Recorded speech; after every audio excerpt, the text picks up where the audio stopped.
Ta-da. Again, I'll be sitting back here. If you have any questions, just give me a holler. Thanks. Thank you, Jerry. So our next speaker is Jonathan Nelson from Hack Fund.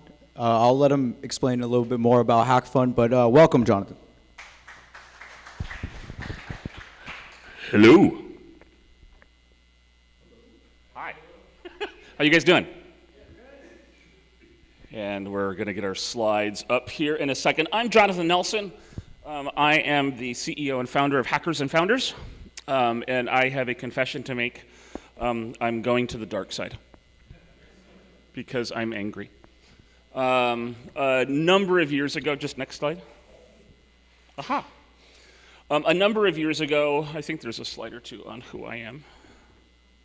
Yeah, I moved to town about 12 years ago, and I started a little meetup called Hackers and Founders. Those meetups have gone a little viral. They've now been held in about 120, actually it's about 148 cities now.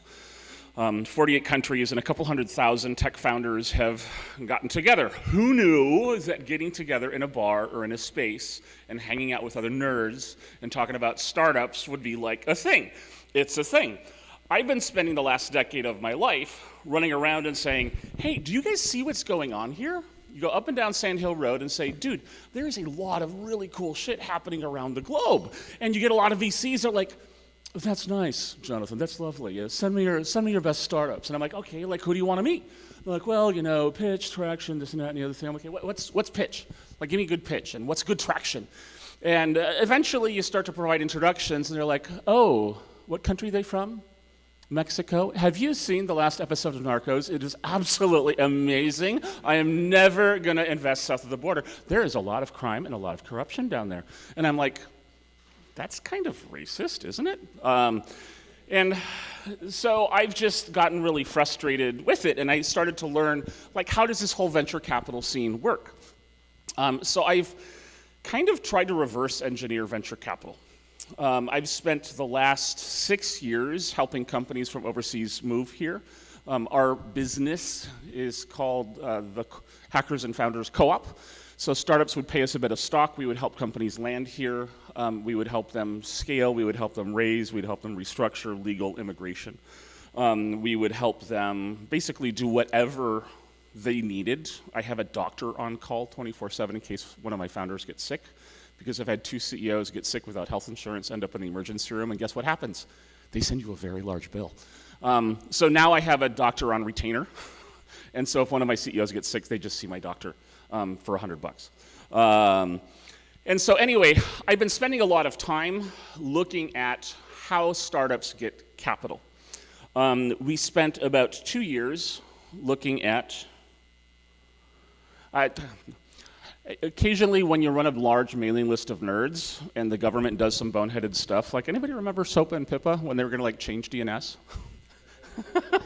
They're like, let's break DNS, this will be great. You know, if there's a privacy complaint or a piracy complaint, we'll just shut off the DNS to their website. And all of a sudden you get a bunch of emails saying, dude, they're gonna break DNS, like we need to organize a protest. And I'm like, how do you organize a protest? Google, how do I organize a protest? 36 hours later, you're in front of the courthouse in San Francisco with another 150 nerds holding cats saying, I'd rather be coding, holding pictures of cats saying, I'd rather be coding, please don't break the internet. We ended up, another issue that we've constantly been faced with is this capitalization thing. How do I raise capital? How many people have had a pain in the ass in terms of raising capital for their startup? A couple of us. And so basically when the Jobs Act and crowdfunding came around, we ended up through UC Hastings Law School, we submitted 80 pages of comments to the SEC on crowdfunding and what that should look like. And equity crowdfunding is this idea that anybody can kind of chip in and invest in a startup. I'm like, this is fantastic. We were actually quoted about 60 times in the regs when they came out. I got invited to join an SEC advisory committee. I got to keep my long hair. They would not let me wear business shorts inside of the SEC building, so I had to get a suit. That kind of sucked. But I spent 2 years kind of doing a deep dive on why does so much capital get invested in Silicon Valley? Why do some boneheaded startups, why are they able to raise money? And why are amazing technical innovations, beautiful projects, not able to raise money? And really, when you do the root cause analysis, when you debug this, what happens is that Silicon Valley attracts about 2/3 of the world's venture capital. About 95% of the world's venture capital goes to like Asian and white dudes. 4% of venture capital funded startups are led by women. Less than 1% have an Hispanic or African American founder, and that's the pattern match. And why is that? Well, because investment actually follows liquidity in an ecosystem. What is liquidity? Mergers and acquisitions and IPOs. So the core mechanic of how a startup, you see that? The SEC, the Death Star, SEC, Death Star. Slide, there we go. And so the core mechanic of how capitalization, how you fund a startup, the API to actually invest in a company, is I buy stock in your company, and then I hold it. And why do people buy stock? Because it's going to grow in value, right? But you have to be able to sell that stock a second time.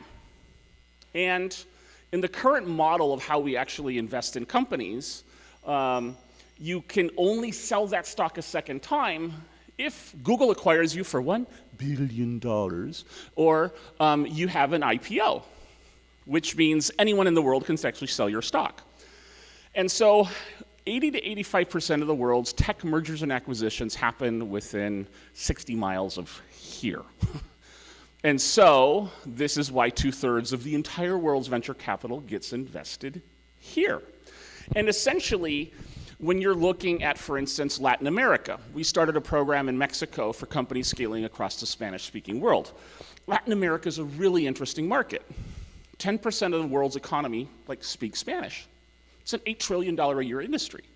Anyone want to venture a guess how much venture capital the entire continent of Latin America got in 2017? $250 million, which is half of Uber's last check before their IPO. So one check in this town is the equivalent of what all of the startups get in a continent in a year. Why is that? No one acquires startups in Latin America. You know, you have an amazing startup, they're out of Buenos Aires or Guadalajara, and you take them to some execs at Google, and they're like, oh, where are you guys based? Have you seen that show of Narcos? Great show. There's a lot. I'm very scared that I would get kidnapped down there. And so you end up having these ecosystems that are stunted and undercapitalized, and you end up having a lot of amazing, intelligent, brilliant nerds around the globe, unable to essentially build successful companies. Then this thing called blockchain came along, and everybody was like, oh my God, an ICO. I'm going to launch an ICO, and I will raise $30 million. And everybody was talking about, oh, I raised $20 to $30 million in a couple of hours, and everyone's like, oh my God, they raised money. And a lot of interesting projects raised a lot of money until the SEC got wind of it, and really, this is kind of the beginning of this program of, the promise of an ICO was that you could issue a form of a digital token, and that anyone in the world can buy, sell, and trade it. And they're like, oh, we're going to, completely, disintermediate Wall Street. We're going to, overthrow, Wall Street and traditional finance, and this is going to completely revolutionize everything. But why can't we have nice things? Generally flawed, lying, cheating, stealing. And I'm going to kind of summarize what I've learned in a talk called Securities Law for Hackers. It's a way that I've kind of learned to actually think about law. If you can actually think of government as something of a black box computer, and it actually runs on a set of, that's not really a black box because you actually have the code, but it's called a not compiled code, it's not interpreted code, it is legal code. And so I tend to actually think of laws as kind of the API through which you can actually do shit without getting thrown in jail. Law is code that runs governments. Legal code is actually written by legislatures and courts. Courts actually on the fly, like when the Supreme Court comes up with a decision, what I did not realize until about 6 months ago, the Supreme Court's decisions are essentially a form of law.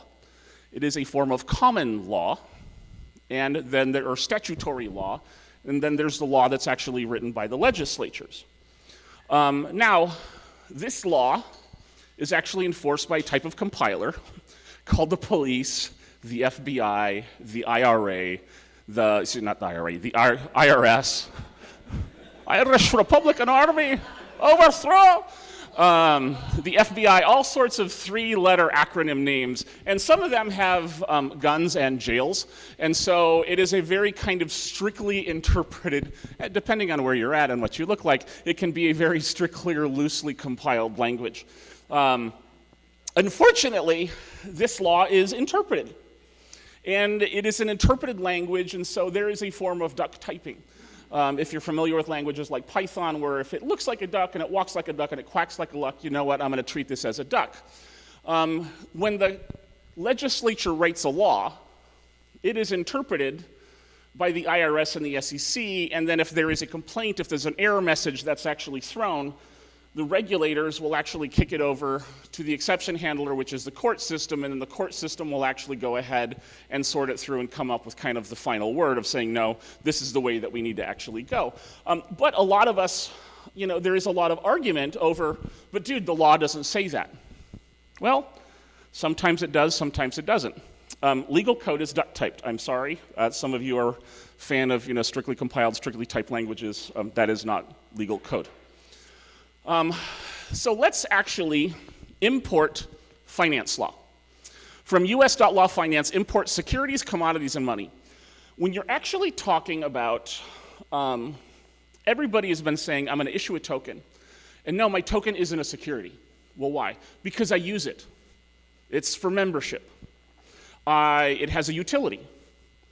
And so the US code doesn't really have, we're throwing all sorts of exceptions recently, because the US code doesn't really have anything that's used to a software representation of a financial asset, or an asset that could be potentially financial, as blockchain tokens are. And so the framework that the US government has is essentially, it's a security, it's a commodity, and it's money. Everybody has been talking about, is Bitcoin actually money? I mean, for last year I was so bored. Well, it can't be money because it's not an accurate store of value. And you get these pointy, Bitcoin is money-ish. These things are securities-ish, they're commodity-ish, they're money-ish. And you know what? Let your duck typing do what your duck typing is. But this is government and they get really uptight about that. And there is a lot of fraud, there is a lot of lying and cheating and stealing. Actually, just a couple weeks ago, dude said that he wanted to invest €500,000 into my fund, but I had to go and meet him in Milan, face to face, and I'm like, well, are you going to pay my ticket? And he was like, well, okay, yeah.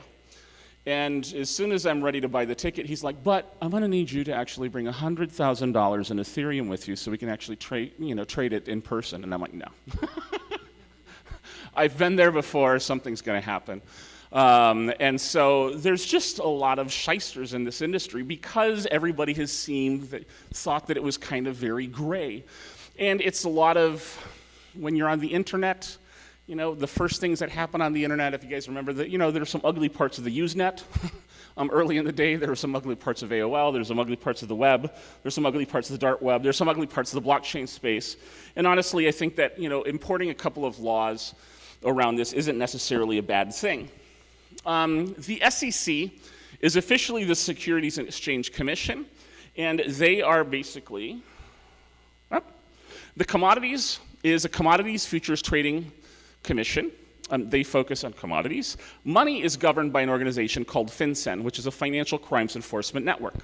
So you think of a security typically would be like a stock or a bond or a token. We'll talk about that in a little bit.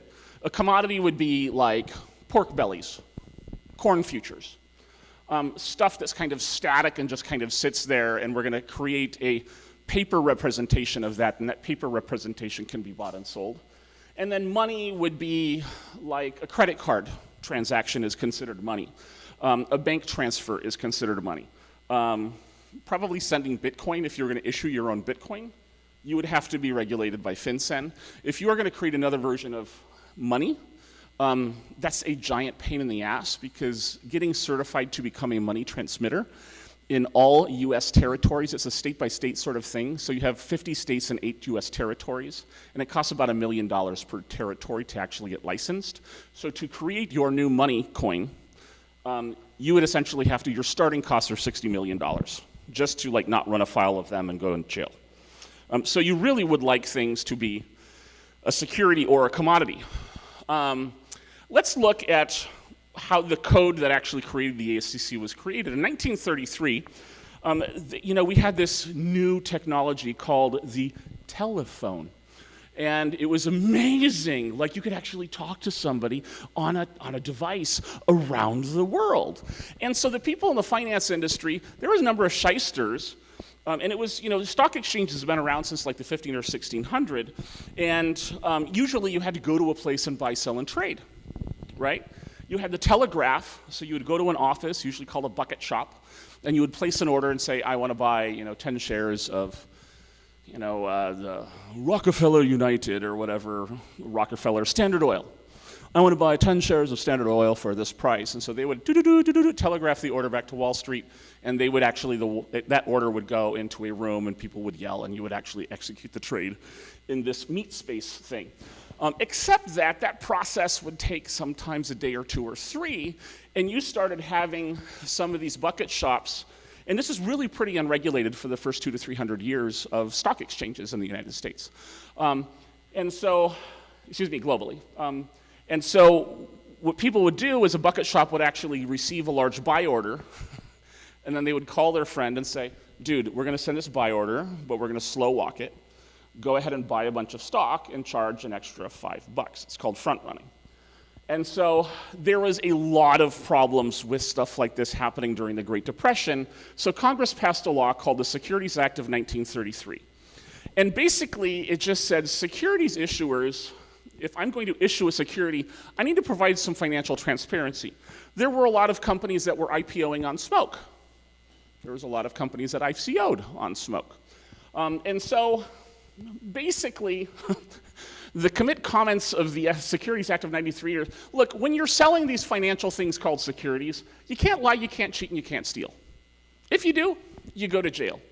And you need to actually provide audited financials so that people can actually see whether this company is making money or not. Seems kind of fair to me. In 1934, they decided to actually submit another kind of patch to the securities law.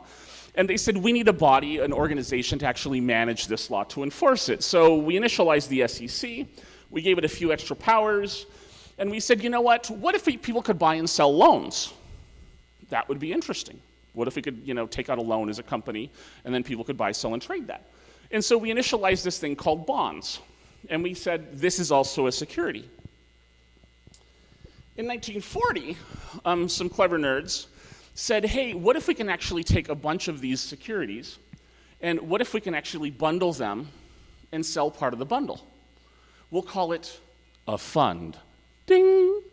And so the Investment Company Act of 1940 essentially created a couple of legal vehicles, mutual funds, REITs, ETFs, venture funds, what eventually became venture funds and hedge funds. But this is the category of laws that would actually enforce these laws.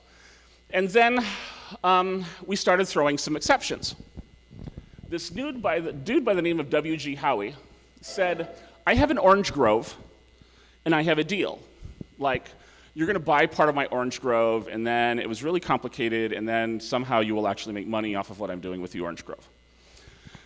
He ended up, committing some fraud. He ended up going. They caught him. They wanted to send him to jail. He said, no, this is an orange grove. This isn't a security.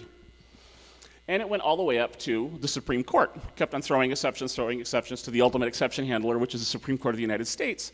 And the Supreme Court essentially defined securities, which has become something of the gold standard worldwide for what is actually a security. And we're going to spend most of our time talking about that. In 2012, a recent patch to this, in the first part, they basically said there's 2 ways to essentially sell money. You can sell money to rich people, and you can sell money to everybody. If you sell money to rich people, and they're an accredited investor, you have to, you can't lie, you can't cheat, you can't steal, but the rich people can actually lose their money. You can just kind of do whatever you want. If you're going to sell to everybody, you need to issue audited financials. That's the IPO process. What the Jobs Act did said, well, you know what, let's change who can raise money on the internet. Let's say that if you wanted to raise less than $1 million, you can raise from everybody, but we're going to limit everybody and kind of put some rules around what everybody can actually limit. And basically the core of the Jobs Act is how much money you raise and how much reporting to the government you actually have to do is dependent on how much you actually raise. And so we'll talk about that in a little bit as well. Now, let's take a look at what is a security. If you say, what is a security, what's the first thing that comes to your mind? Anyone? Stock, right? How can my blockchain token be a security? Because it's not stock. It's not a company. It's software. Which is interesting because what is a company? A company is kind of an abstract API, right? There's legal code that defines what a company has, what rights a company has, and you issued a form of a token, a piece of paper with a signature on it, and you can take that token to a bank, and then you can open a bank, and this company is something of a paper or fictitious person. In Spanish, they actually have a distinction between a physical person and a judicial person. And so in English, we think, oh, it's just a person, and companies are people too, so companies have rights, and there's all sorts of political discussions about that. But a company is really just an abstraction around being able to bundle business activity and then have this thing become kind of this separate legal entity. Now, we are essentially, for the first time, able to represent things like companies purely in software with the advent of the blockchain. We can represent things like money. We can represent things like shares. We can represent things that have money-ish characteristics, share-ish characteristics, commodity-ish characteristics. But the regulatory agencies get very, very crabby when you start adding the ish onto it. And so let's actually look at the law that they state and says what is a security or not. Because the SEC, the commissioner of the SEC, has essentially, Powell has recently said, last year, he said 99.7% of all the token sales that I've seen, I think are securities. But 99% of all the ICOs that he's seen, he thinks are securities. What's that?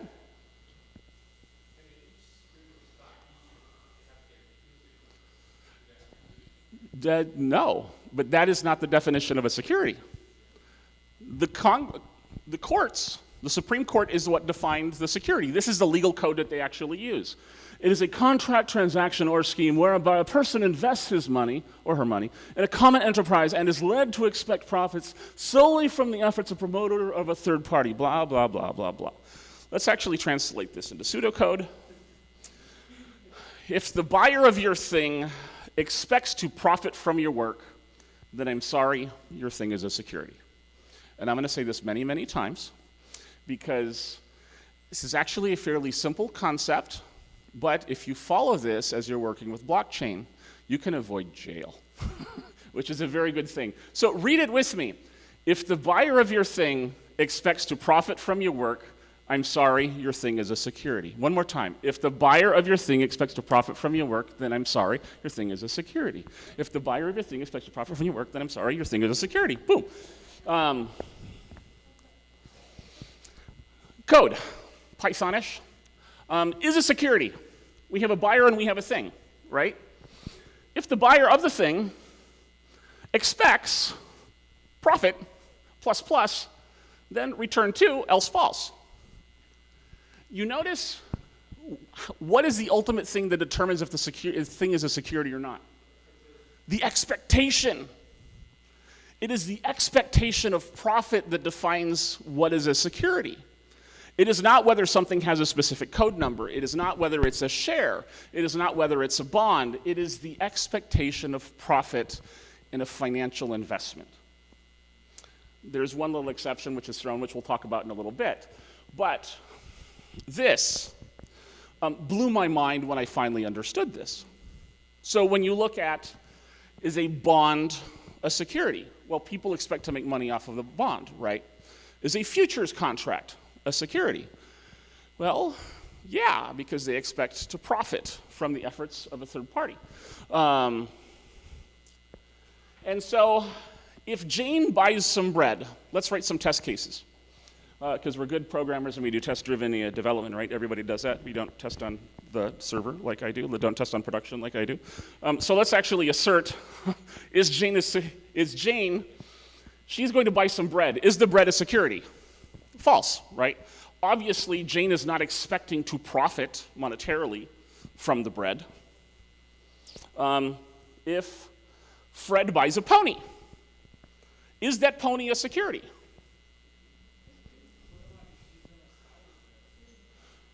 We'll talk about that in just a little bit, because there is a catch. Is Fred, does Fred rent out the pony? Right? Does Fred have a pony kind of riding business? Okay. But this is Fred's work, and we'll talk about the third party bit in a bit. If Fu wants to buy our post-IPO token, which is going to be called HACK, our stock is going to be called HACK. If investor Fu wants to buy a share in my mutual fund that invests in startups, is that a security? Yes, very much so. For the last 2 years, I was really hoping, and we've actually found a way to do this, to actually create a mutual fund that has a digital stock certificate that people from all over the world in the hackers and founders community can buy, sell, and trade, right? Giving membership ownership to an entire broad-based community and focusing that on the success of 200, 1,000, 2,000 startups, that feels to me the right way to kind of run hackers and founders. Hackers and founders was never about us, particularly. It was always about a community and supporting the community, the entrepreneurs. We gave a donation of stock to the dojo. I don't know if you know that or not. But you guys own 0.5% of Hackers and Founders. Why? Because I love the work that the Hacker Dojo has actually done in the community. So the community should actually receive upside in the work that we're actually doing. But if somebody else actually buys one of these shares, one of these digital shares, is that security? Yes. Fuck. And so let's do another test case. If people are familiar with Tether, the cryptocurrency that's dollar pegged, the stablecoin, if Jane buys Tether, would Tether be considered a security? No. Why? Because Tether is dollar pegged, right? And so 1 Tether equals $1 at any point in time. And so Jane is not expecting to profit off of the increase in price from Tether. She's expecting Tether to be the same. So this would actually throw false. Have people actually purchased Ripple? Are they familiar with Ripple? XRP is the token name. If Fred actually buys a Ripple token, XRP, is that a security? Yes. Why? People generally expect to make profit out of the work that Ripple Labs has actually done, and people expect the profit to be reflected in the value of XRP. It's very interesting. When I was serving as a volunteer in the SEC Commissioner Mary Jo White, she is now one of the lawyers that is representing Ripple Labs to the SEC, arguing that, hey, let's change this because, we have a market cap of like $4 billion right now. We really don't want to fuck that up. So they're in heavy discussions and they're spending a lot of money on lawyers right now, one of whom was the SEC commissioner that I knew, which has been very interesting. Is Ethereum a security? False. Right? The SEC has come out and said, no, Ethereum and Bitcoin are not securities. God damn it. Dude, I thought if the buyer expected a profit, then it was a security, right? Jonathan, you're full of crap. This is actually broken. So let's actually go ahead and patch this. What if the buyer of your thing expects to profit from your work, then I'm sorry, your thing is a security. If the buyer of your thing expects to profit from your work, then I'm sorry, your thing is a security. What if you is undefined? Like, who issued Ethereum? Who's working to increase the value of Ethereum? Essentially, Ethereum is now distributed enough. Correct. Yep. Yep. So the SEC has actually said things can start as a security. No, this is the SEC.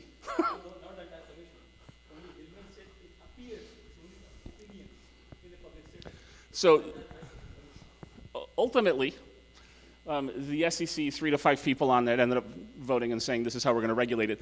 They're starting to actually come up with clearer guidelines. But what they actually said with Ethereum is that U is undefined right now. So we don't know who actually controls Ethereum. It really doesn't control it. If we patch the software, it's got to be forked. And so U is undefined. Therefore, we're going to actually return false that this thing is not a security. So they have actually thrown 2 exceptions, one for Bitcoin, one for Ethereum.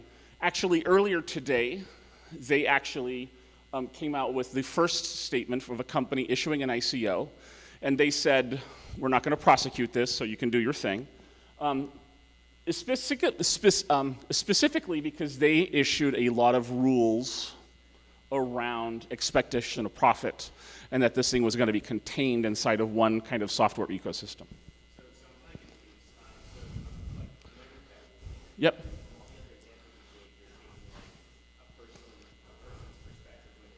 Yep. Yep.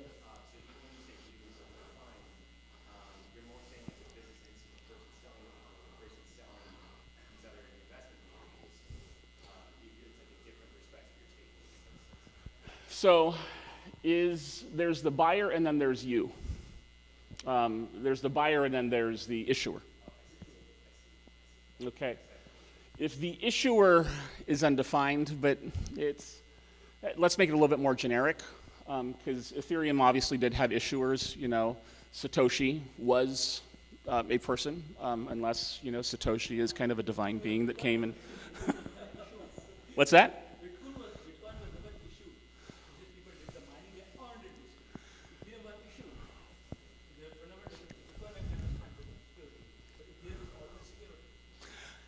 Except they have actually said that we can no longer define, and I don't make these rules.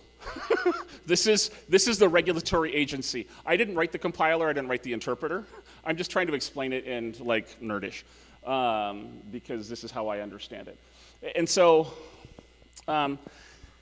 this is kind of the thing. If you want to make a digital token, put it on the blockchain, and then sell it in an ICO, if the people that you're going to sell it to expect profit, then it's a security, and you need to follow the rules. If the thing that they issued today was people expect a plane ride in a private jet, and so they're not expecting the tokens to increase in value. In fact, there's a built-in deflationary mechanism so that there's less and less in them. So they were essentially pre-selling private jet flights. So what the fuck do I do? If you're in the United States, do not lie, do not cheat, do not steal. You would be really surprised at how often this happens in the crypto space. If you are going to sell to rich people only, you can kind of, as long as you're not lying, cheating, or stealing, you can kind of do whatever you want. You can come up with a pitch deck. You can put it on the internet, and you can say, hey, rich people, if you are rich, and I can prove that you're rich, you can buy my thing. It's kind of what AngelList does, right? They have a group of rich people. If it's only rich people, you can raise as much as you want. Oh, the definition of accredited investor: $200,000 in salary 2 years in a row, $400,000 in salary last year, $1 million in net worth aside from your house. And if it's husband and wife team, then it's $300,000 combined income.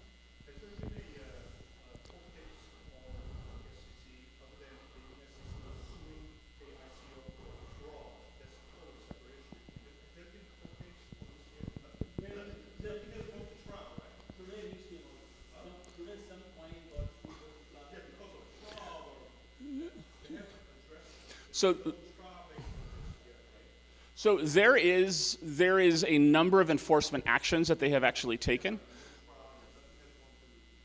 I don't think it's actually wound through the court system yet. I think some things are winding through the court systems. Yeah.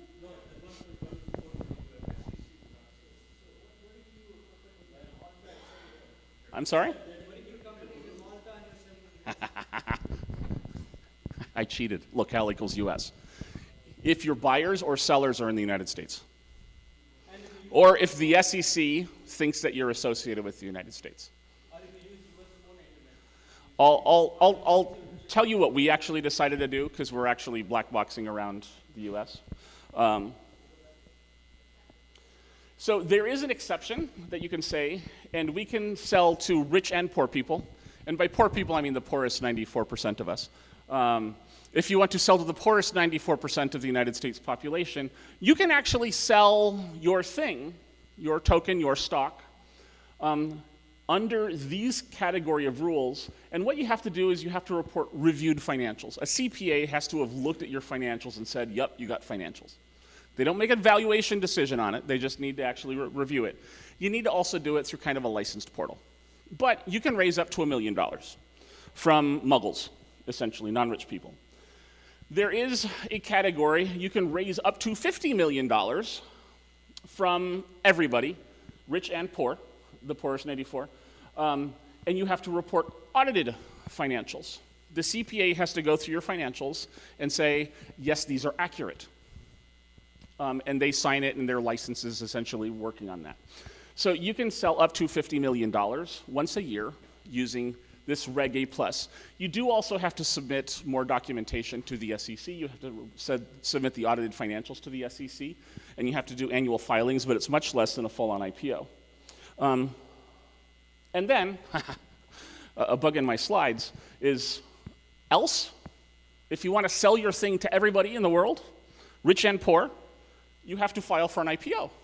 And you can raise as much money as you want, as much money as the market will bear. You do have to report quarterly financials and audited, and you have to do about 1,000 hours of legal work to actually fill out the paperwork required for the IPO.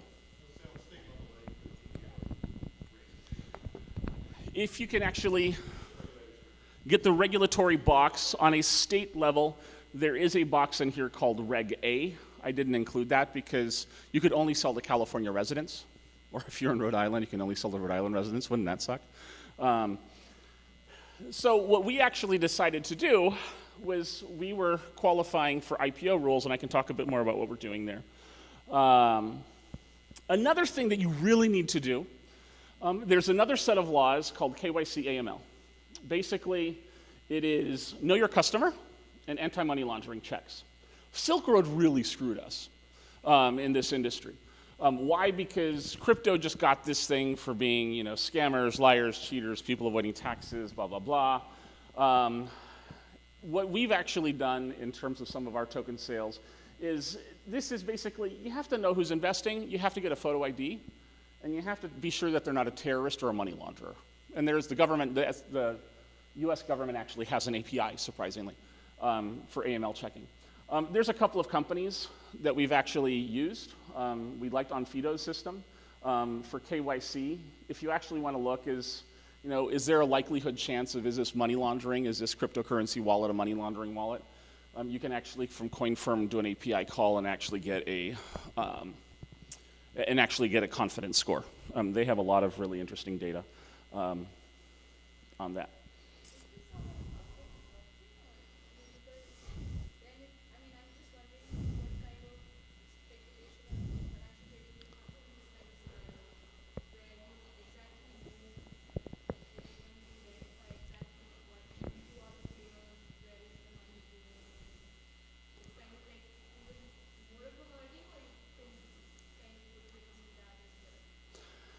So,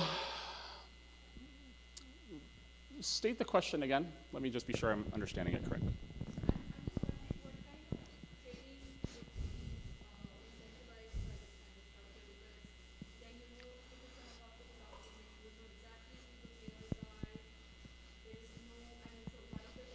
There's no privacy.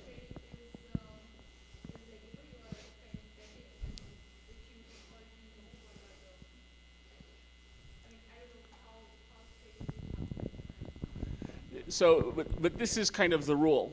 So for instance, the New York Stock Exchange, to be able to buy, sell, and trade stock on the New York Stock Exchange, you have to get approved, right? And so they know who everybody's actually doing this, and for you to actually get approved, you have to know KYC and AML. If you're going to trade on the Chicago Mercantile Exchange, if you're going to trade commodities there, if you're going to trade on any Forex exchange.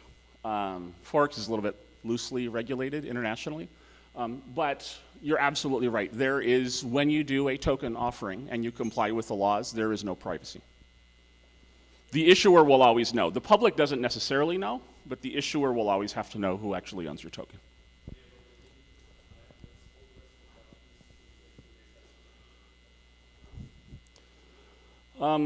So I'm pretty much done.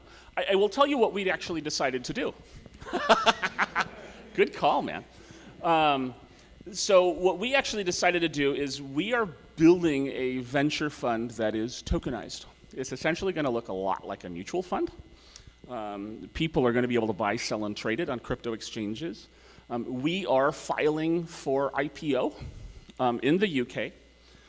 We are generally keeping U.S. unaccredited investor. We are keeping U.S. unaccredited investors out of it. I can only sell to 100 accredited investors. I do have like 57 more slots if you guys are interested, if anybody's accredited and interested.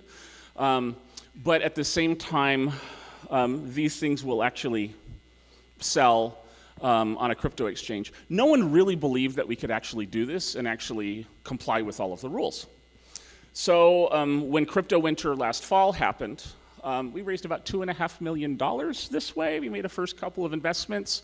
Crypto winter set in, and we have actually been working with the London Stock Exchange, helping companies from Latin America list on the London Stock Exchange. So our first 2 IPOs later on this year are going to happen there. And you know what you can do? You can actually dual list a stock, right? Alibaba lists on the Shanghai as well as on the NASDAQ. So our plan, our secret plan to kind of hack the system is we are going to IPO. We are going to report audited financials to the London FCA. And as long as the exchanges don't take US investors, then we can actually have a digital stock certificate that actually trades on these exchanges. And all of the compliance, the financial reporting is actually done to the UK government, the FCA there, and we are actually essentially complying because we are trading on the London Stock Exchange. I believe that when we do this Q3 of this year, we will probably be the first digital token that actually reports audited financials, which is saying something. Right now, we're working with Bank of America Merrill Lynch. I've talked briefly about our plans to tokenize, but basically we're talking to them about doing a $250 million fund IPO, and that's actually going pretty well. We start a roadshow in 4 to 6 weeks. And we're obviously going to have to get approvals and all that sort of stuff before we actually issue the tokens, but I think that is the path forward. So if you really do want to sell to everybody, you have to file an IPO. No, IPO. If you want to sell your digital token to everyone and everyone, you have to follow that list of rules.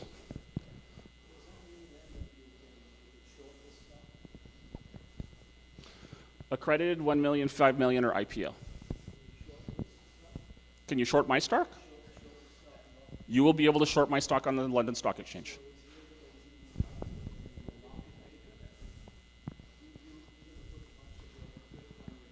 So we are not, so we are going to look very, very much like a traditional mutual fund listing on the London Stock Exchange. So if you want to short whatever, Draper Esprit, there is another venture fund that's listed publicly. There's about 8 of them on the London Stock Exchange.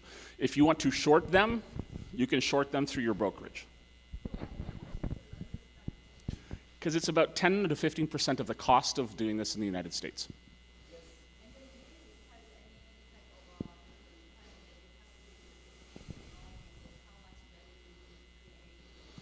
So for funds, no.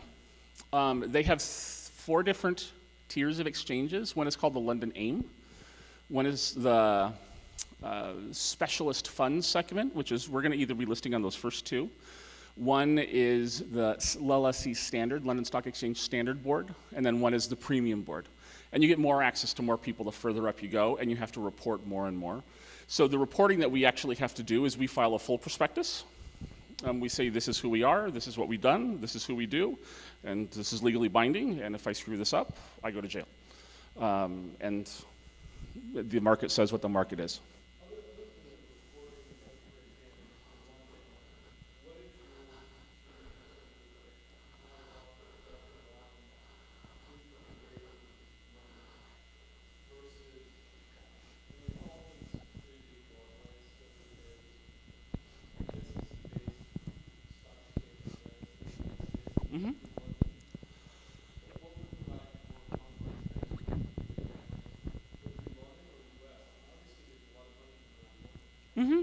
I would rather do this in the United States. It's just not cost effective to do it for less than $1 billion fund. It's just, I would rather do it here so we're using certain exemptions of the laws to raise some money from here, but the people will have to trade in the London Exchange. And the companies that we're taking to IPO from Latin America, they're doing about $3 to $5 million a year in revenue. Their chances of getting a B round in Latin America are none. So we're actually taking them to IPO, and that's a decent, very small cap IPO on the London AIM Exchange. I'm sorry? So the London Exchange they have a different system.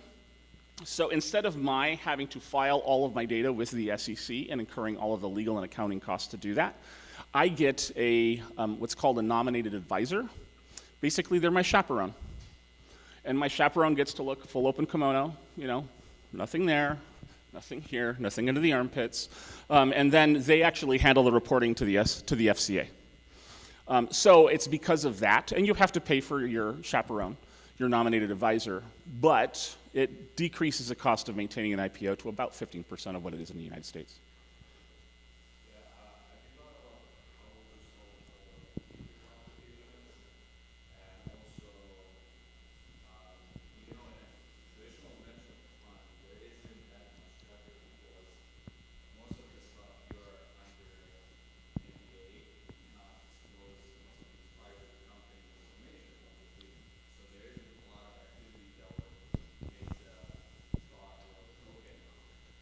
Move in price.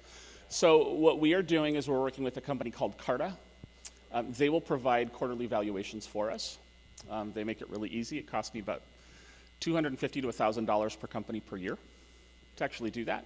They make that really easy to audit. It's a rules-based valuation procedure. So the companies that we invest in, they will have to be comfortable with their valuation being public. Carta, C-A-R-T-A. They actually just raised a big round fund recent.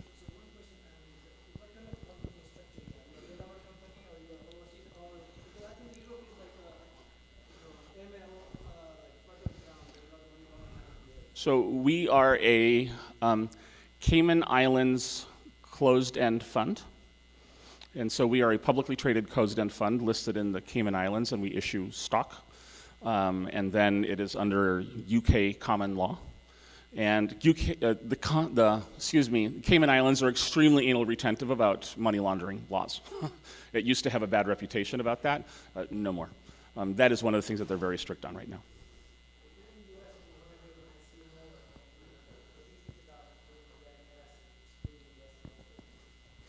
So what our lawyer, whose name is Grant Fondo at Goodwin Procter, he was a U.S. attorney who actually brought the first 2 enforcement actions against crypto companies in 2013 and 2014. What he said was, look, obviously don't lie, don't cheat, don't steal. Do not have your assets in the United States. The people writing the check should not be in the United States. The operations of the company, we are actually very globally distributed, so it actually makes sense to have a Cayman Islands vehicle. If you were doing everything in the United States and you just said, no, dude, I'm a Cayman company, fuck off, the SEC would be like, no, fuck you. So they call bullshit. And so basically what we're doing is reporting audited financials to the UK government. We're trading on the London Stock Exchange. We're keeping out US unaccredited investors. We're doing strong KYC, strong AML checks on everybody. And then, which actually isn't that hard, it's an API call or two. And then when you actually check for people's personal ID, who are you? If you're from the United States, you just have to talk with Jonathan or talk with Torrance.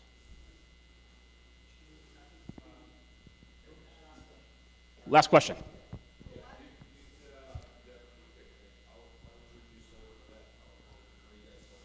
I'm sorry, the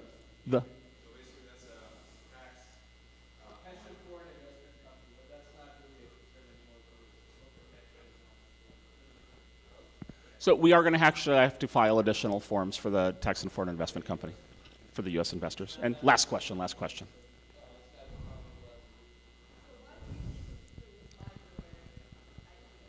Why will people buy my IPO? I don't know of anybody else who has as much global deal flow as we do. We, hackers and founders, we have a globally distributed community. This is our 5th fund. We've actually been doing 15 to 30% year over year for the last 5 years running. We are going to be the only venture fund from Silicon Valley that people will be able to buy stock in. We are going to be able to buy primary stock in startups. We will also buy secondaries, i.e. we can buy from angel investors who have invested in Pinterest who want to buy a house. We can actually buy their stock as well. And so there's, a full prospectus. I can give you the deck. And basically it's because we're awesome and we've been doing this. And the thesis is connecting the world to Silicon Valley. So thank you guys very much. And we're actually IPOing Q3 of this year, and if you're an accredited investor and want to invest, talk with us. Thank you, Jonathan. Next, we have a speaker, Karthik Gada from Woodside Capital. He will be beginning in about 2 minutes.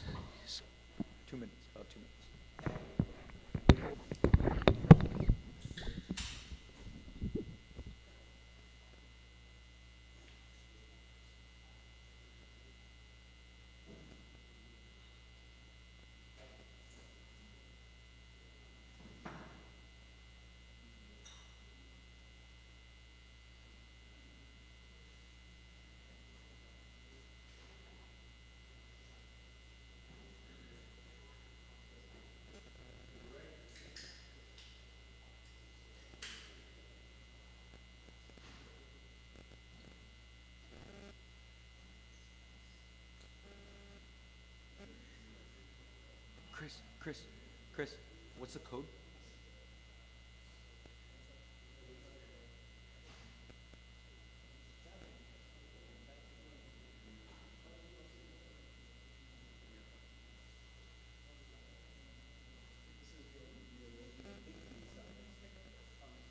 Okay, so all you gotta do is control from here, just the slides. Okay. All right, guys, we're gonna be beginning. If you guys can take your seats. Thank you, Karthik.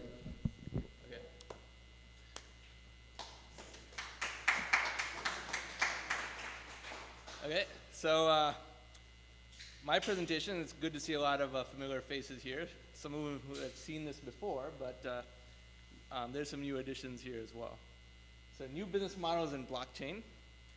Because there's a lot of talk about blockchain and other areas of fintech in particular, and sometimes you hear the same thing again and again. And the key is, though, what is happening when you read between the lines, right? What are some of the biggest disruptions? Because those are what most people don't really predict. But we want to be at the forefront of those and kind of just have the food for thought in that regard about what we're doing. Now, basic chart, anyone who's doing anything in technology has to internalize this. So this applies to every technology, including anything around distributed ledgers, but any technology of any type. Technology is always exponential.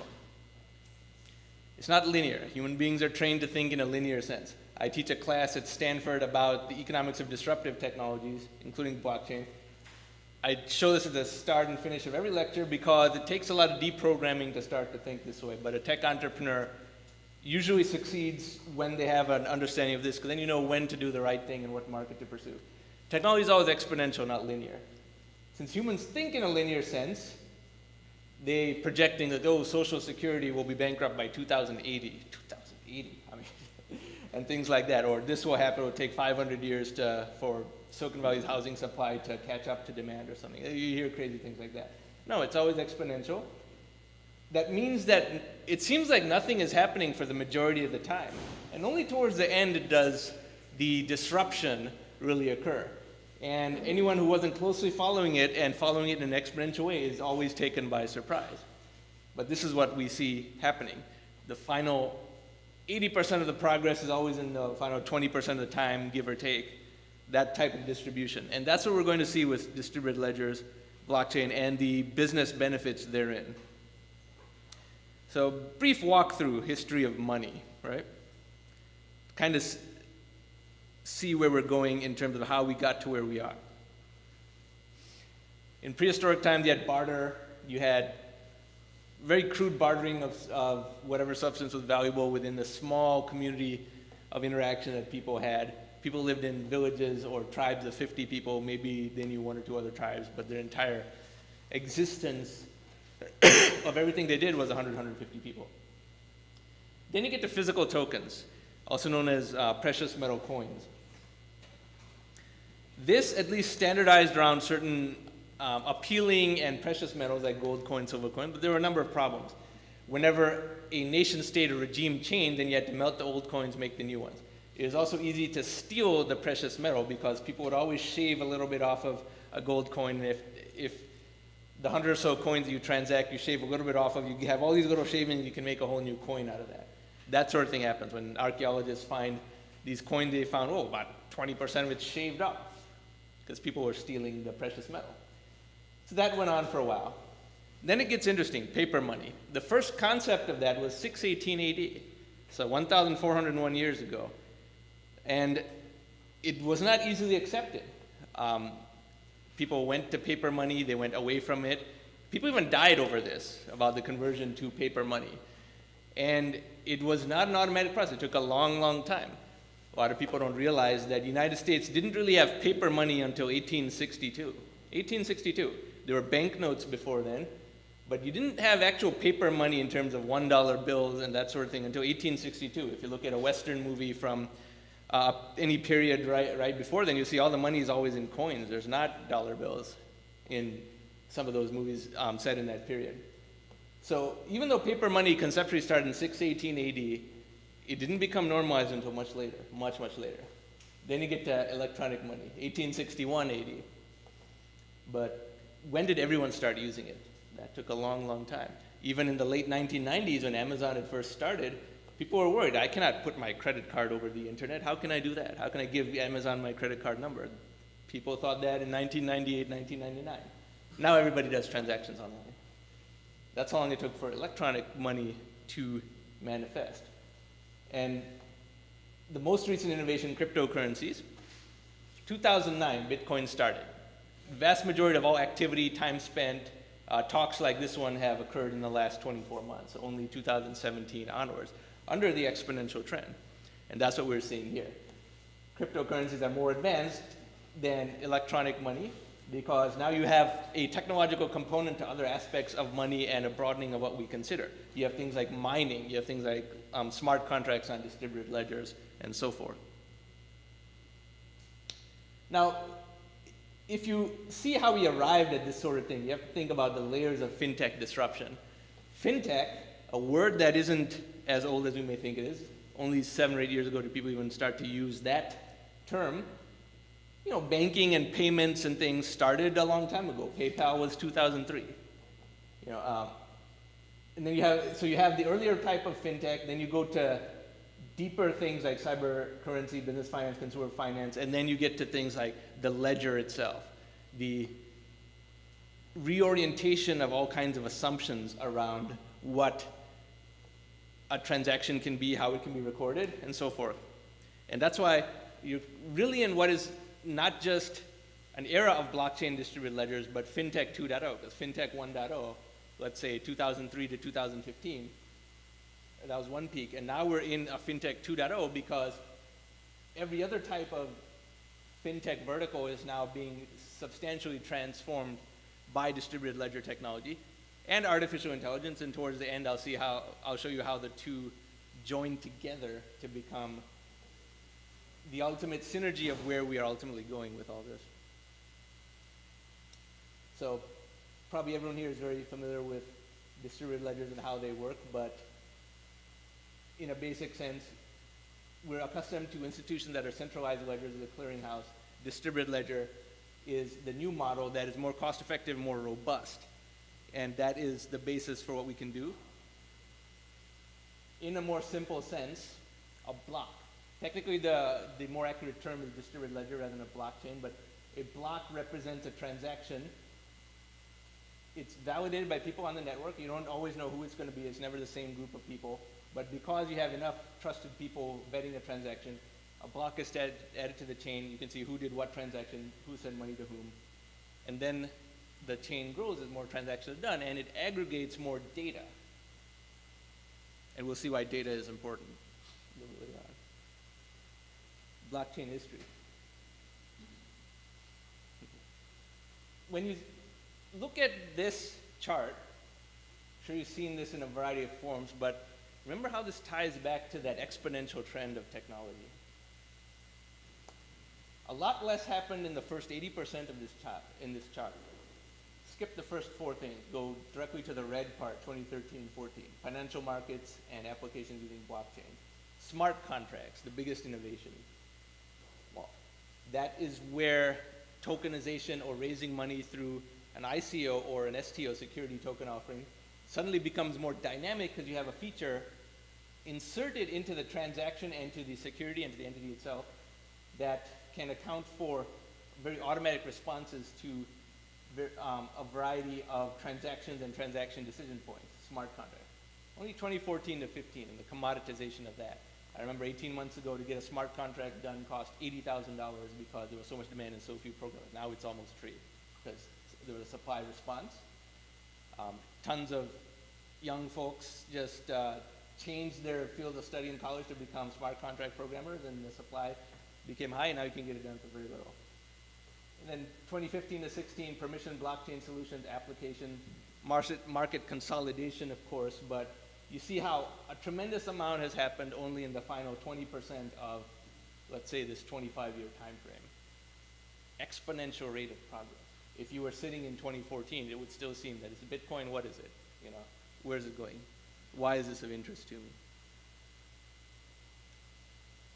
Are we centered, or is this not? Oh, okay. I'm sure this is 16 by 9. That's not that forward, but okay. So when you look at blockchain and the number of companies doing things like some application of blockchain across all the existing fintech verticals. Remember what I said, this disrupts all the primary subsectors within fintech 1.0. Exchanges, wallets, financial services, innovations, payments being the bread and butter of fintech. And you have all these companies doing that. These are just companies doing blockchain, not necessarily ICO companies, but companies doing blockchain. And at the top, mining.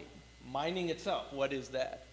If you try and explain this to someone who's not familiar with why you would mine a cryptocurrency, they think, what? Why are you mining?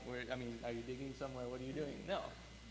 Mining, as in sucking up computational complexity and semiconductor power to make the coin more and more robust, is a pretty big sector. Not only are all these companies doing it, but Bitcoin mining alone is, you probably know, it consumes a tremendous amount of electricity, and it's kind of distorted a number of things. It consumes 1/300th of the entire world's electricity. That's a huge amount. That's as much as an entire country the size of Colombia. And it has distorted the entire semiconductor industry because it sucked up all these NVIDIA GPUs that are not available for other things, and so forth. But these are all these companies doing things in mining right now. Cryptocurrency had a bust. It's kind of trundling along the same amount. Now remember what I said, everything happened in the final 20% of that time frame. Let's say that started in 2015. There was still no movement in cryptocurrency market capitalization. You had Bitcoin, maybe you had a couple other early upstarts like Ethereum, and only in 17 did it really shoot up. And while there's been a bust, and the shape of this is very analogous to the NASDAQ index during the dot-com era, except everything is maybe at 3x the speed of that now. You can see that this is maybe 80% down from its high, but that still is what would have been a record high by September 2017. Doesn't mean this is the bottom, doesn't mean it's going to go up immediately, but the post 80% fall point right now is still what would have been the record high not that long ago. And while this was not the exponential trend, maybe it's something like that, maybe something a little bit different, but you see what is happening over here. There was little to no activity for a long time. Bitcoin even actually started, like we know, in 2009, you had the chart, there's no point in making the chart go further back, it's still virtually zero all the way up to 17. Total market capitalization. Still not very high, only 250 billion, but it's going somewhere. And as we see with technology, a company earns money when it's selling its product for a profit. It is selling its product because of expectation of future business benefit through its customers. Then the multiple of the company, the valuation of the company, expands based on anticipated earnings, so the valuation precedes business benefit by a lot of time, by several cycles. And that's why even though you see these boom and bust, it doesn't mean there's only going to be one boom and one bust, there could be 3 or 4 in between. The blue bars, business value growth, that is also an exponential trend. Not linear, exponential. It really starts taking off only by 25 or 26. A lot of things will happen. Bitcoin might not even be the top 10 currency at that time. It may still be number 1. It may be something that's been forgotten about. It could be the equivalent of, so let's say, a Sun Microsystems or JDS Uniphase of the .com era. Young people may not even know what those companies are, right? That's what could happen. 25 to 26, and then yes, it's in the trillions of dollars. The nature of distributed ledgers at that time would be very different because one problem with blockchain right now is it seems unbreakable, and then 6 months later, computation advances somewhat, and previously unbreakable blockchain become broken. They have to get around that to make sure it's always current, it's always unbreakable. Yeah. Hopefully that problem is solved, and that's why you see this type of diffusion of actual business value in phase 3 of this chart, second half of next decade, 26, 27. Now remember, in a historical context, this is very fast. Like I said, it took 1,400 years for paper money to become normalized. Here we're talking 14 years, not 1,400 years, but since we're in this field, it seems like a very, very long time to wait. Right? But this is kind of the timeline that's generally expected. We can see that you see true business value through blockchain.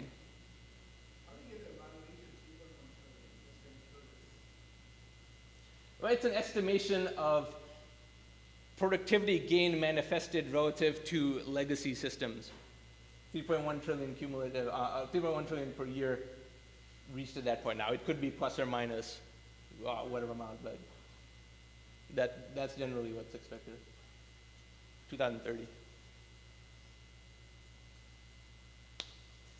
Now, to see how deep the disruption can go, this still goes back to fintech, but blockchain is creeping up into all of these things. When you have a super bundled entity like a huge bank, a too big to fail bank as we call them, there's only 4 or 5. They try to do everything, and therefore the fees creep up and the customer's expectations get hammered down, and they're kind of resigned to the fact that it's going to be terrible, right? You have all these little startups trying to disrupt this large bank. And some of these are somewhat big, and some of these are not. But look at how many of these startups are, and all, to varying degrees, have an implication of blockchain. So the cost of many aspects of financial transactions, banking services, security, innovation around finance, and computational diffusion through finance can be very, very much higher once you crack open this type of thing. And the larger entities, while they're also doing blockchain initiatives, they cannot absorb it as fast, so they have no chance. And that brings us to where this goes and how blockchain, as profitable as it may be for the right companies by that time frame we just saw, it's not the end game, it's a facilitation of what is ultimately the end game, which is AI in fintech. Artificial intelligence is the ultimate technology. In some ways, it's the end game of all technologies and all things that humans consider. And it diffuses into a lot of sectors, but in fintech it's particularly good because fintech aggregates a lot of data. the usage of blockchain in a large number of other types of fintech, and all these verticals that we see, these are all the traditional fintech verticals. Credit scoring assistance, quantitative asset management, and so forth. Creates a lot of data. Blockchains aggregate more data because more transactions get done and there's more data within each transaction, who approved it when and who's approving what. By aggregating and structuring data in such an easy to digest way, which artificial intelligence is about the quality and quantity of data available to it, it ultimately speeds up AI because it's creating the perfect collection of data for AI to diffuse into. Any pool of data of sufficient size and quality attracts AI, and that's what's going to happen through blockchain organization of data. And then you see the disruption of these things we thought we could never see disrupted.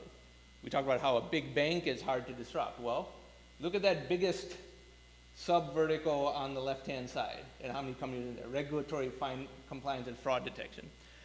Everything that the government does and entities associated with the government do is very outdated and very expensive.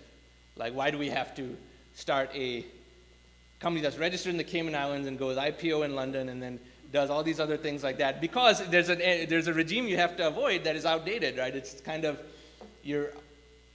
one has to work around this when we have we should have these structures that operate dynamically to adjust with the times, and governments don't do that.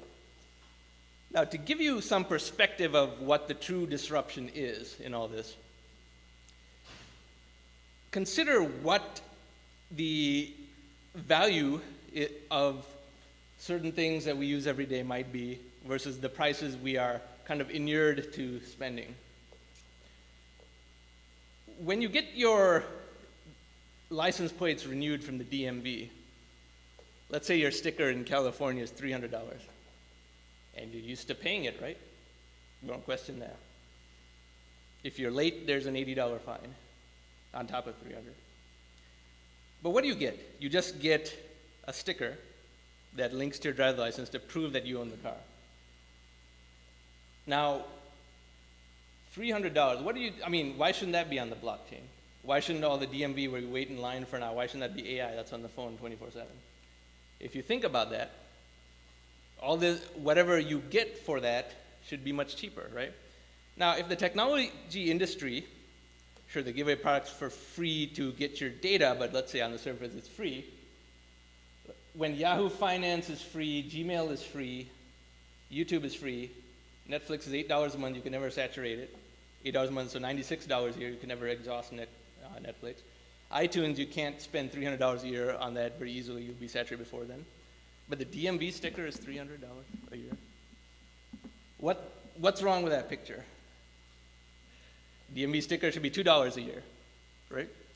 How many of you have a Delaware LLC or Delaware C Corp at some point, or have or had? Okay, it's $300 a year. If you miss the payment by a day, it's another $200 fine. Then you need a registered agent. And you pay another $800 a year in California, right? What do you get for that? You get, less than zero, in fact. But you get a tax ID number that ensures you pay more tax. The support should be AI 24/7. The tax ID security or whatever veil of security exists in LLC should be on blockchain. It should be $2 a year. Why can't Singapore, Estonia create this like blockchain LLC, market to the whole world saying it's $2 a year? Let's drain out the 10 million Delaware LLCs and C Corps that exist, for which the combined revenue to Delaware is $3 billion. That whole state's business is only that, right? And then the $800 a year that California tax onto that. Singapore, Estonia, someone could say $2 a year. Now, so far, people who talk about technology don't think big enough. They still talk about inside the box. I'm really one of the only people who says things like this. Well, why do we pay this much for this when we do have things like blockchain and AI? And governments will not do that willingly, obviously, but there's a lot of governments in the world, right? It's $2 a year. An entrepreneur paying $800 a year, whether they had any revenue or not, to a California entity, that's killing a lot of startups. It's mental overhead, you know? It's weighing on your mind. Oh, I have to write $800 a year check to these people. It should be $2 a year. Everything should be less. And that is, in fact, the disruption of the next 20 years. Because every technology startup, even if you're in a blockchain or AI or related types of things, many are trying to disrupt a $2 or $3 billion market. And each market they're trying to disrupt is outside of the bigger disruption. I'm saying, why not disrupt the $25 trillion market, which is government services? The cost of many government services through blockchain and things like that could be much lower. It could be 1/10 or 1/100th of the price. Why is your LLC $1,100 a year? You know? Why is the DMV sticker this? And there's 50 other things we can list out. Why does this cost so much for that? Why? Why isn't all this support AI? If AI is taking away jobs, why is it not taking those jobs? Right?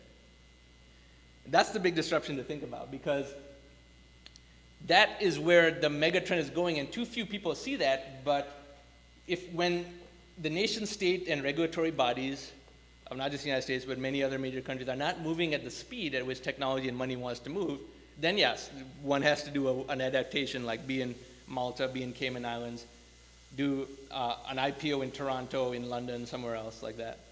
But these are adaptations to get around the big entity that is not moving at the speed it needs to move.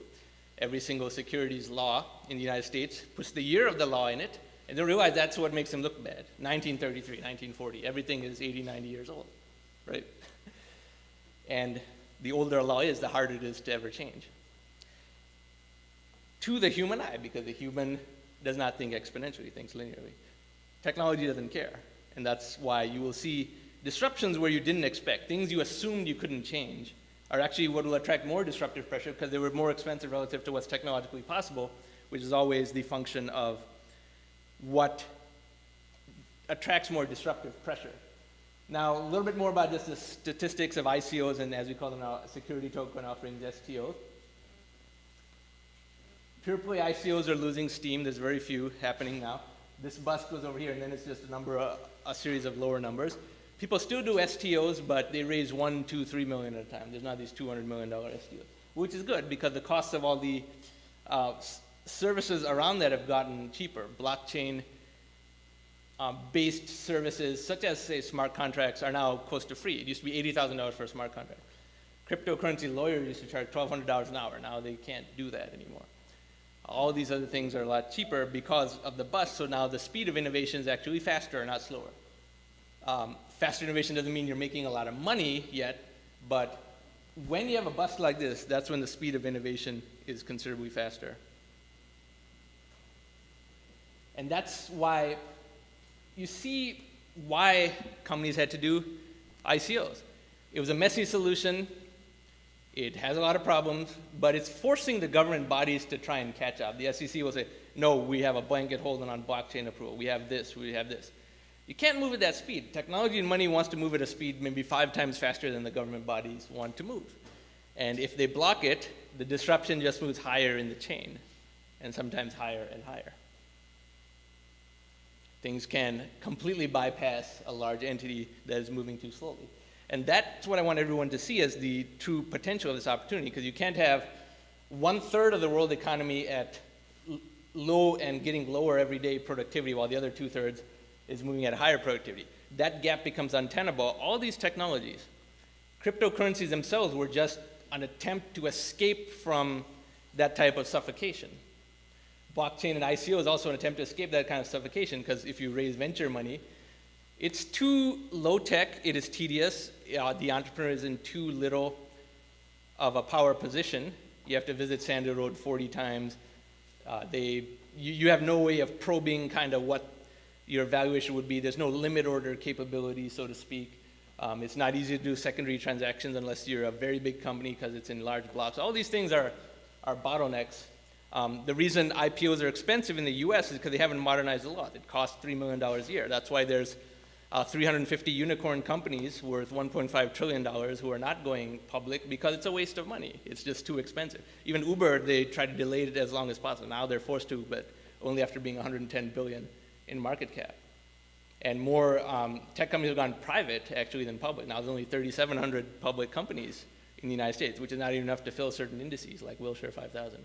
Even Russell 3000 doesn't have much buffer, because it's too expensive. And that could be changed with the stroke of a pen, It's just that there's institutional inertia in all these things.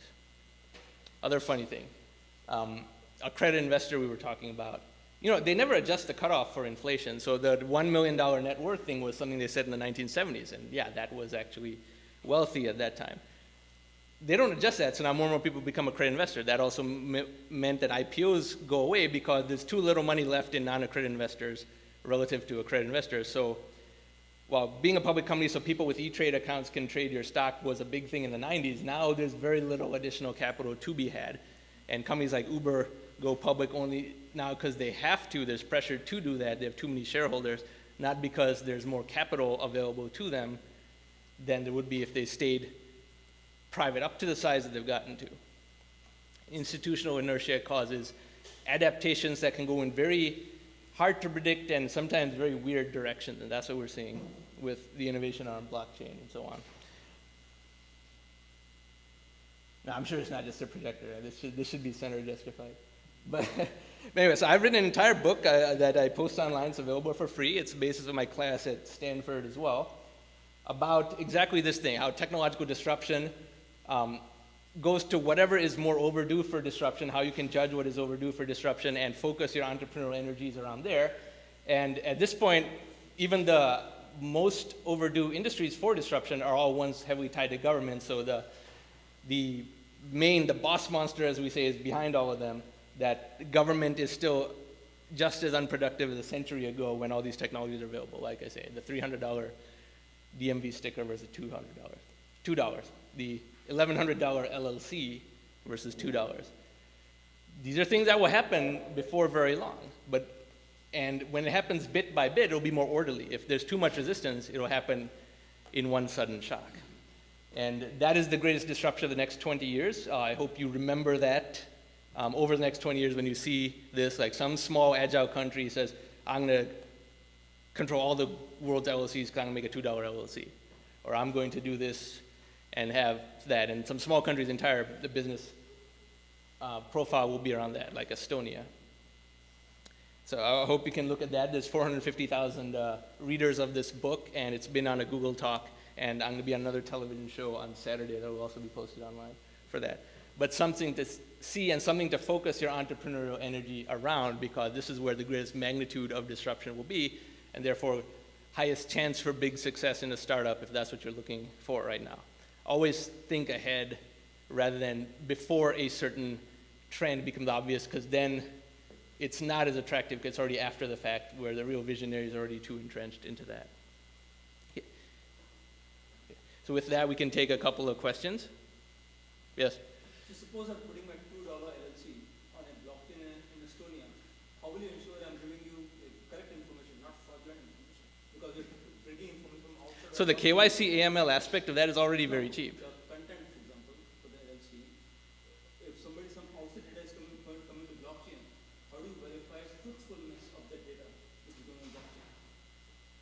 So KYC AML would do that, right? That's only one person.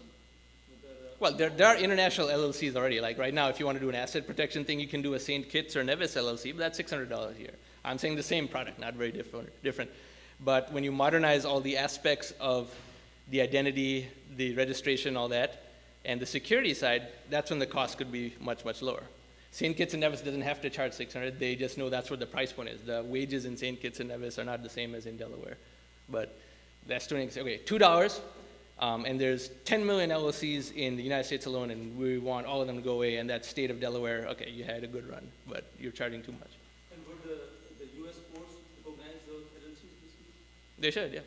No, they should, but They will. I mean, they have to do that. If the court say, no, it's not a real LLC because of this, no, but then they can take it to the international court and all that. I mean, there's already St. Kitts and Nevis LLCs, there are Cook Islands LLCs, all the Bermuda LLCs, all these things you can do which are apparently recognized, because it's in international law, and it actually supersedes US law in those matters. The same product, it's just the lowering cost of the same product. what's the social impact of all these? I mean, imagine all these happening. What would be the social impact? Social impact of disruption of government or of what? Would that result in higher employment? No. A big myth is that artificial intelligence and other forms of automation, including blockchain, because blockchain eliminates a lot of jobs from a lot of paper pushers in financial institutions, potentially. There's a myth that reduces employment. It does not, because, see, everyone is an entrepreneur. I think almost everyone here is an entrepreneur to a similar degree. If you've been trained, as we in America and probably most other countries have trained to think, I need a job, my job has to be guaranteed, it's the government's duty to make sure I have a job. If you think that way, and your job goes away, oh, what am I going to do? Whereas the entrepreneur sees the opposite. The entrepreneur sees, wow, these are the things I can get done for free now without hiring anyone. I can keep the same revenue and then have no cost. People do that, and the best entrepreneurs do that. I already know companies where there's $10 million revenue, just 3 human employees. They're very rich. I have a client company that's an AI company on the East Coast. They have $100 million revenue, and they only have 34 employees. And the founder, therefore, still owns 84%. It's a unicorn. And it's very hard to get a job at these AI companies for that reason, because they use their AI internally. Now, government has to evolve. I say you cannot tax human labor when AI is not taxed. We say jobs are being eliminated by AI. Well, it's hardly fair when the human is 50% income tax and the AI is 0. That's not fair. The human, one hand is tied behind his back. Now, if you say that to anyone outside a very select group of people, like people in this room, they just don't get it, but technology doesn't care. These issues are going to come to the fore very, very quickly. And of course, do you need so much income tax when AI and blockchain can do all these government services so much cheaply? This $800 California LLC fee, that pays for a lot of bureaucrats' jobs that are not needed, but if you made it $2, you wouldn't need all of those. And therefore, the tax revenue to fund government services needed also less. They never want to give that up, but of course, it takes just one country, one small country, to fix that. So social impact can be better. I say automation net creates jobs. We've had automation for many years, yet even today, unemployment rate in the United States is a 50-year low and 150 million jobs. And even if we have a recession, it's very durable. It's withstood a lot of things because more entrepreneurs are using more types of automation to do things without hiring anyone. Therefore, they need less capital. They break even faster. And it's the best time ever to be an entrepreneur because there's more and more things that you don't have to hire someone for. There are entrepreneurs who think, how far can I get just as a solo guy? I'll use so much AI that I'll get to 2 million revenue just by myself first. And people are pulling that off. Maybe someone even right here is already far along on that path. So what's causing developments to react to this? A combination of things. They're not the best and brightest. They have a lot of hubris. They believe they are essential. A big country is always going to be more arrogant than a smaller country. That's why innovation in government is always from Estonia, Singapore, places like that, never from the United States or China or India or European Union. And if you're trained to think like a bureaucrat, that's almost exactly the opposite mentality of someone who is a tech entrepreneur in so many different ways. Like the way they would assess a situation is just very different from the way we would. So they don't change until they're forced to. Another class I teach at Stanford is, hopefully for the first time this fall, is Technological History of the World, where we're going to look at things like this. Why have so many countries come and gone, and what triggered their collapse? And it's usually just a very small technological disadvantage that they have, or inertia, or arrogance that we don't have to change. Like in the United States, like we say, all these securities laws are 1933, 1940, 1941. Where's your big innovation of the last 70 years then in that? So that's where they don't think they have to do anything because the penalty is not immediate. But they already don't realize how far along they are on the point towards no return that way. How would you really define the value in a free economy where, so it's like, I'm just thinking about how you would really kind of measure that when you're.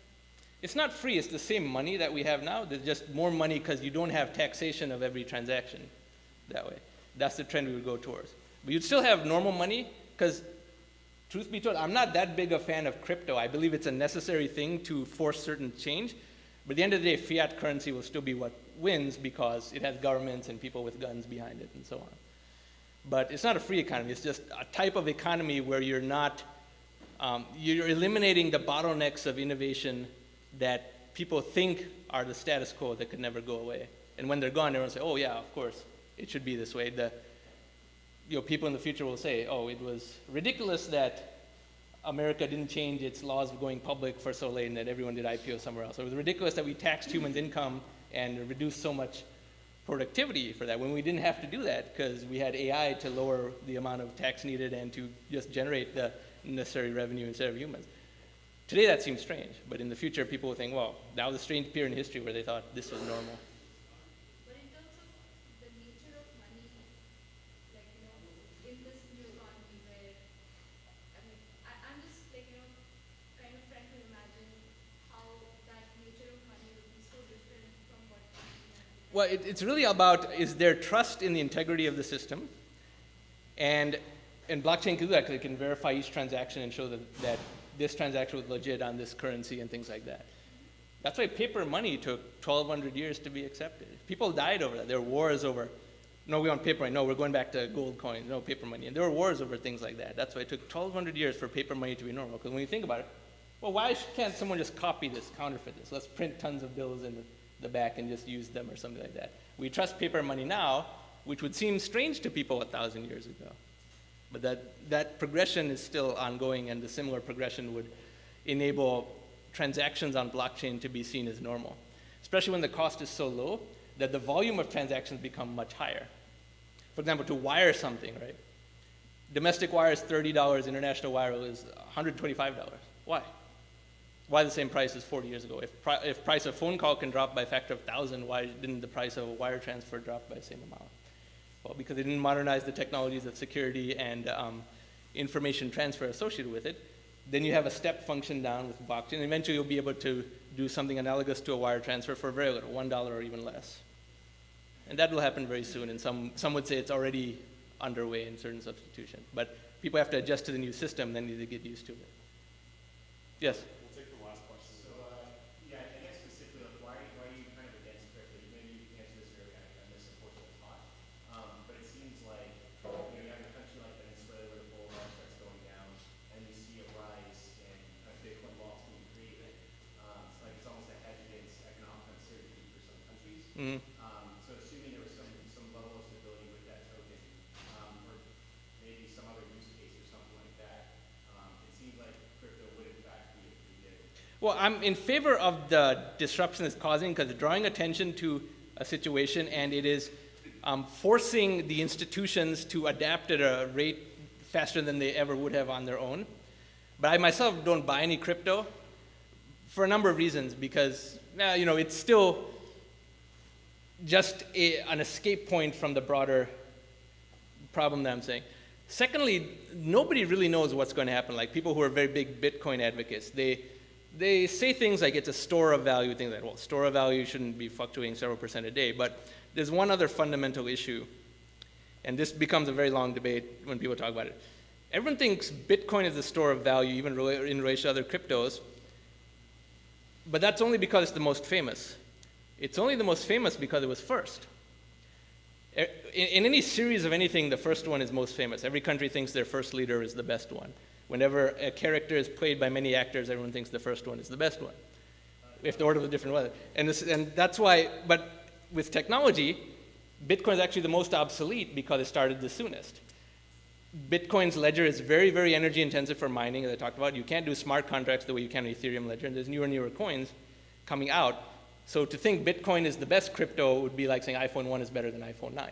Let's say crypto as a whole, and like I said, and also the number of ICOs. It's a great way to raise money, but if you talk about it as a currency, you need 1,800 ICOs.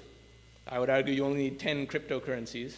And you only need 20 fiat currencies too, but you only need 10 cryptocurrencies. And so those are things that have to sort out because the technological reality is in every other form of technological disruption is somewhat in conflict with some of the most deeply held beliefs about crypto in general and Bitcoin in particular. Like there was that HODL movement even to don't sell so that the price doesn't go down. Well, that's not a free market then. You're trying to create artificial scarcity, which is the exact same thing that you thought Bitcoin was getting around and that you were so excited about. So those types of conundrums have to work themselves out. Yes, last one. Comment. I mean, a quick one. I think potentially blockchain is different than other technologies that came before this because it's also addressing not just productivity, but the centralization of power. So it's addressing also other things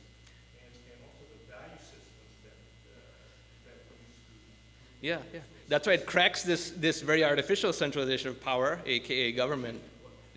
So what I was talking about. Potentially a different type of technology that we don't know. Yeah, totally. I consider these two the 1-2 punch though. Blockchain disrupts certain things, but it organizes data in a very efficient way. This whole data wrangling and data structuring issue in AI becomes greatly accelerated, and therefore AI diffuses much faster because of the data through blockchain. That's the 1-2 punch. So blockchain makes it easier for AI to be injected faster. And then you have tremendous breakage of these centralizations of power, aka government, like we say. And that will happen. That's the biggest disruption of the next 20 years, biggest in dollar impact, human impact, everything, and entrepreneurial opportunity. How many years? Within the next 20 years. Okay. So I think we're out of time, but yeah. Thanks.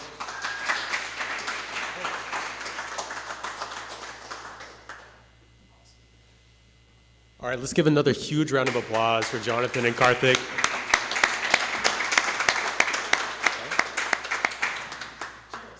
All right, well, I just wanted to thank everyone for coming out to the final lecture series of our blockchain lecture series.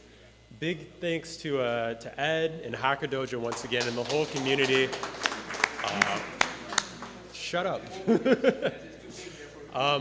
Every single one of these has been recorded and is live streamed on YouTube. So you can go to, just go on YouTube and search the Den blockchain, and you will be able to watch back every single one of these. We'll also put together a full-on blog post where you can go through everything and find all the highlights and get the most value out of this. Other than that, if we could get help with cleaning up the chairs and resetting the dojo, we really appreciate it. Other than that, everyone have a great night.